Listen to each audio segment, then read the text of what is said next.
So hello my dear friends, welcome back. Welcome to your channel Cooking Astrology. First of all, I would like to thank all of you for subscribing my channel and liking my videos. Thanks a lot.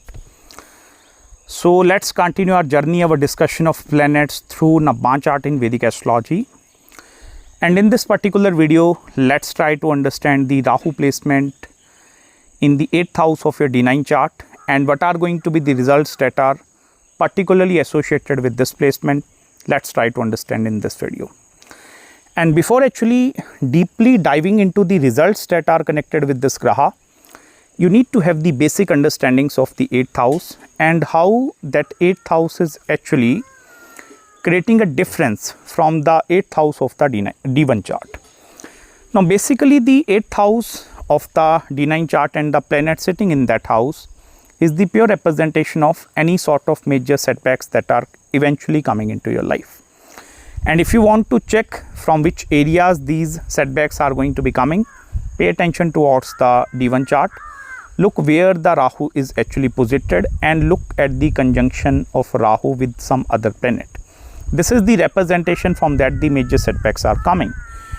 And the strength and dignity of this Rahu in the 8th house represent the capacity of a person to have the positive or the negative transformations after these setbacks, like whether the transformations or whether these setbacks have the capacity to convert you more into the positive or into the negative side. That part is connected with this house. 8th house also represents how you are going to be taking your financial journey, whether you are going to be very strict, and I'm here discussing regarding the long-term prospect of a person. I'm not here discussing regarding 1, 2, 3 years. It's specifically the longer duration of the time, like what is your overview. And that part specifically going to be coming into play when you are eventually getting married. So having a kids, having a wife, having a family. So how you are going to be taking your financial journey, that part is connected with this placement of the Rahu into the 8th house. Apart from this thing, 8th house also represents any sort of hidden energies which are going to be connected with the spirituality.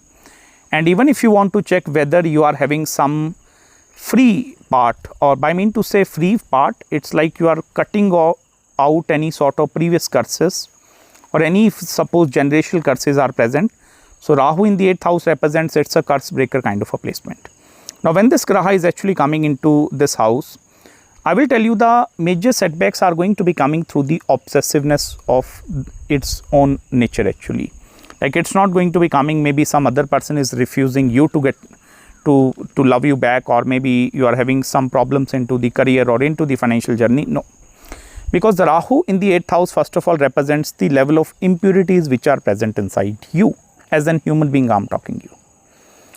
And I will tell you Rahu also represents the improvement methods or the suggestions upon how to actually remove that impurities from your life. You also need to check whether the connection of Rahu is forming with some other planet or not, and check in both the divisional charts, D1 and including the D9 chart. Because the planet that are going to be in connection with the Rahu, the significance of that graha, of that planet, represents from which areas these setbacks are coming. Secondly, the sign of Aquarius, because Rahu is the co-ruler of the sign of Aquarius. So look into the D1 chart where the sign of Aquarius is falling.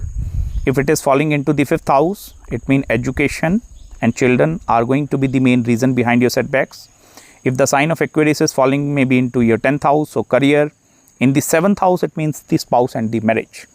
So in that way, first of all, you can check initially where these setbacks are coming. Now, Rahu is that kind of a mischievous entity that actually have the capacity to create a lot of manipulation around these kind of a setbacks. Like Rahu is not easily going to be accepting its own faults into the initial stages of the life. But I will tell you into the longer durations, into the longer journeys of the life, the illusion which is going to be created by this graha is actually getting removed, and then these people will be able to see the fault which is actually present within. Because in the initial stages of the life, Rahu is going to be making other people faulty for all the negative things that have happened inside their life. Like Rahu is blaming other people. But I will tell you into the longer duration of the time, this Rahu have the capability to create, completely transform into that sort of a spiritual force or spiritual energy that have the capacity to actually take all the responsibility by its own end. And that is where the second nature of the Rahu is connected with the financial journey. I will tell you, malefics are going to be taking the financial journey very seriously, whereas benefics are also taking the journey very seriously, like Venus, Moon, Jupiter. But the main difference between the malefics and the benefics graha, benefics are taking the financial journey seriously out of the fear factor. Okay, because of some fears which are going to be present inside them, and these people are then driving towards gaining money or materialistic things out of a fear. Whereas the malefic planets like Rahu, Saturn and Mars, even Surya, they are actually doing or making their financial journey out of a sense of enjoyment. And that is one of the most positive side of Rahu, which you will eventually going to be seeing with this placement. This is also the Rahu where this will even initially going to encourage you to go into the multiple set of relationships. And 100% of the time I will tell you, you are going to be making a lot of mistakes at the time of choosing who will eventually going to be perfectly fitting into my life. Because this is the single most graha, I will tell you, which is going to be creating that sort of a presetted expectations in back of your mind. Like suppose this is setting 10 expectations from the opposite sex, like my partner need to be good looking in nature, financially very capable, having good family oriented kind of a personality, this thing, that thing. So Rahu is going to be setting all that presetted expectations in back of the mind. And as soon as Rahu is then trying to find out this person, like I need a 10 out of 10, Rahu is not going to find any single person. And that is where the karma of this Rahu of to deal with the imperfections of other people will eventually going to be coming into its way. And that is where I will tell you whether you are going to be taking the negative angle or the positive angle. Now it totally depends whether this Rahu is having any support or not, or in whichever the zodiac sign this Rahu is posited. Suppose it's posited in the sign of Saturn, check the strength of Saturn into your chart. If it is posited in the sign of Jupiter, check the strength of Jupiter into your chart. That will eventually help you to understand your true nature. And it's not necessarily the setbacks are only going to be coming by presetting certain expectations into the marriage and the married life part. It may be presetted expectations with your career, with your job, like I need to work in that company, I need to work in that salary package, I want to have this sort of a location preference, like I'm only going to be working in that place. Because Rahu, understand one thing here, it's a seeking perfection. And I will tell you, there is nothing perfect in this nature and even in this universe. And that is the biggest karma of Rahu, is to actually manage with the imperfections of the other people. And the more in the initial stages of the life you are going to be learning this thing to manage with the imperfections of other people, the more your life is going to be getting resolved into the more proper manner. And that is where the spiritual aspect of the Rahu is going to be coming into its play. Because Rahu energy, if it is becoming spiritual in nature, it's not only going to be creating impact into your life. People in your surroundings, including your colleagues, your parents, or even any person that is going to be coming in contact or in touch with you, they are going to be also feeling the strong sense of this Rahu. And that strong sense of Rahu which is coming, it's coming because of that spiritual sense of the Rahu. I have even seen many people, by receiving these setbacks, they have completely created that sort of a systems in their life, like a funneling system where there is no chances of failure. So this is that foolproof kind of a plan which this Rahu is going to be designing.